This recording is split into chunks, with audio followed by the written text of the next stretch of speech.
Let me tell you the story of how the sale of Apple's Colorado factory in 1996 saved the company. In April 1996, Apple was really close to bankruptcy. They were days away from making payroll.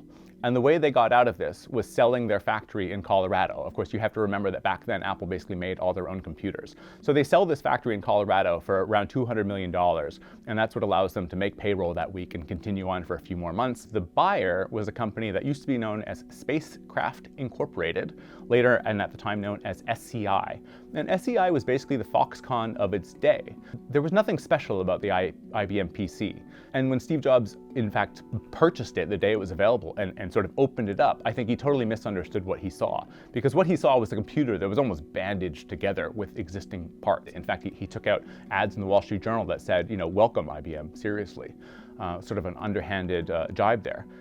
Well, within 3 years, IBM was outselling Apple 3-1. IBM had launched a battle for the PC on a totally different battleground than Steve Jobs had predicted. He thought it was about usability, about design, about the interface, and IBM made it all about price. But in the 1980s, the rise of the PC was all about getting it to every home in America and then globally by cutting the price dramatically, and Apple basically got squeezed out of this because they were building everything themselves. So SCI was basically the lead contract manufacturer who worked with all of these companies.